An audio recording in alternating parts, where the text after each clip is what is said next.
दोस्तों, हमारे YouTube channel geography by Rajiv sir में आपका स्वागत है। आज एक हम महत्वपूर्ण विषय को लेकर आए हैं जिसका नाम है अक्षांश एवं देशांतर।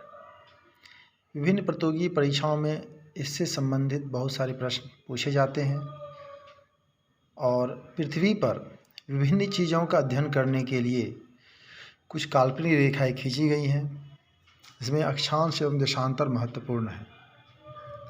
यह कोई वास्तविक रेखा नहीं है, ये कल्पना मात्र है। तो सबसे पहले हम लोग बात करेंगे अक्षांश के बारे में। तो पृथ्वी पर पश्चिम से पूर्व, पृथ्वी पर पश्चिम से पूर्व कुल कुछ काल्पनिक रेखाएं खींची गई हैं। इसको हम लोग पूरब से पश्चिम भी कह सकते हैं, क्योंकि ये कल्पना मात्र है। ये रेखाएं, इसको हम लोग अक्षांश रेखा के नाम से जानते हैं। अक्षांश रेखा में 0 डिग्री अक्षांश रेखा, जिसको विषुवत रेखा के नाम से जानते हैं।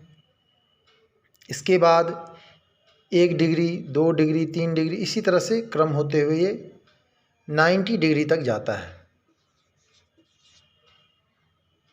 तो 0 डिग्री अक्षांश रेखा को विषुवत रेखा के नाम से जानते हैं। इक्वेटोरियल लाइन या इक्वेटर के नाम से भी इसे जाना जाता है। 23.5 डिग्री अक्षांश रेखा और 66.5 डिग्री अक्षांश रेखा। दोस्तों, हम ये जानेंगे कि 0 डिग्री से ऊपर ये उत्तरी गोलार्ध के अंतर्गत आता है। इसको हम लोग नॉर्थ से इंडिकेट करते हैं। 0 डिग्री से नीचे दक्षिणी गोलार्ध के अंतर्गत आता है। इसे साउथ के नाम से जानते हैं। इसको साउथ, दक्षिणी गोलार्ध के नाम से जानते हैं। इसको एस से इंडिकेट किया जाता है। इसमें भी 0 के बाद 1 डिग्री, 2 डिग्री, 3 डिग्री और ये 90 डिग्री तक इंडिकेट किया जाएगा। इसमें जो सबसे महत्वपूर्ण है वो 23.5 डिग्री साउथ, जो कि इधर नॉर्थ होगा, इधर हम नॉर्थ में इंडिकेट करते हैं, इधर नॉर्थ होगा, और 66.5 डिग्री, 66.5 डिग्री साउथ। तो 0 डिग्री को विषुवत रेखा, ये पृथ्वी को 2 भाग में बांटती है, उत्तरी गोलार्ध और दक्षिणी गोलार्ध, नदर्न हेमिस्फीयर और सदर्न हेमिस्फीयर। 23.5 डिग्री नॉर्थ को कर्क रेखा, 66.5 डिग्री नॉर्थ को 66.5 डिग्री नॉर्थ को आर्कटिक रेखा, 90 डिग्री नॉर्थ को उत्तरी ध्रुव, 23.5 डिग्री साउथ को मकर रेखा, 66.5 डिग्री साउथ को अंटार्कटिक रेखा और 90 डिग्री साउथ को दक्षिणी ध्रुव के नाम से जाना जाता है।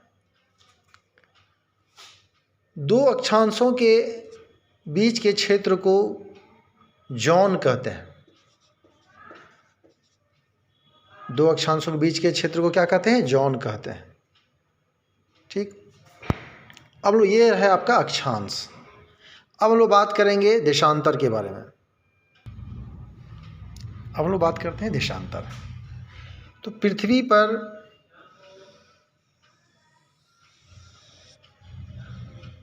पर दो ध्रुवों, चूँकि हम ये जान चुके हैं ये 90 डिग्री है और ये 90 डिग्री साउथ और ये नॉर्थ। तो पृथ्वी पर 2 ध्रुवों को मिलाने वाली रेखा, 2 ध्रुवों को मिलाने वाली रेखा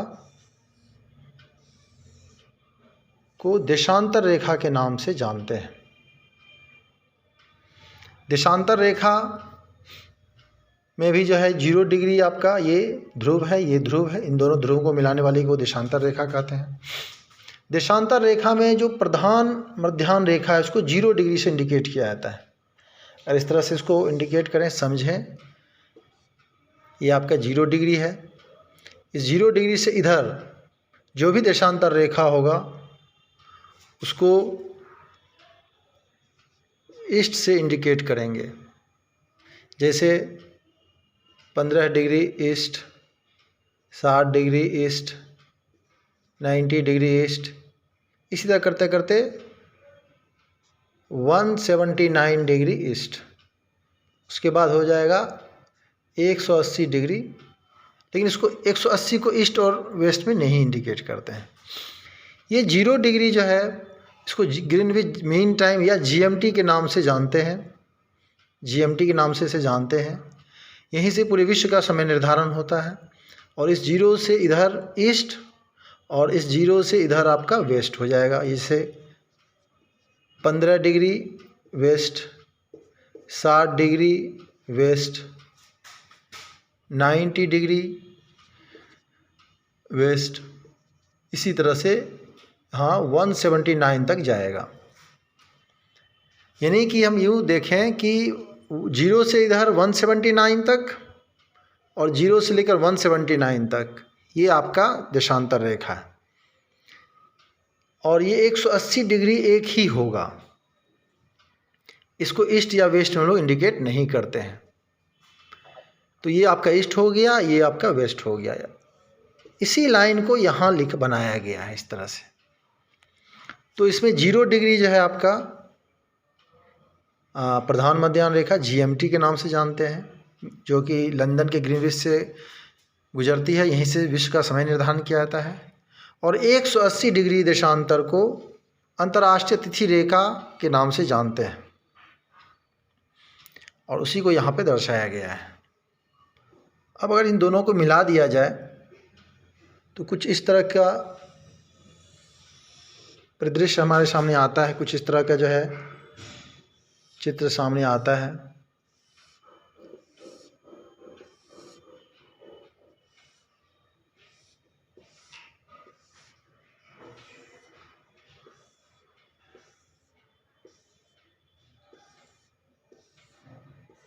इस तरह से आप अक्षांश और देशांतर को समझ सकते हैं और इससे हम किसी भी जगह के स्थान का पता लगा सकते हैं, जलवायु का पता लगा सकते हैं, विभिन्न चीज़ों का अध्ययन करेंगे। तो इस वीडियो में फ़िलहाल इतना ही और विशेष जानकारी के लिए हम लोग अगले वीडियो में मिलेंगे। धन्यवाद।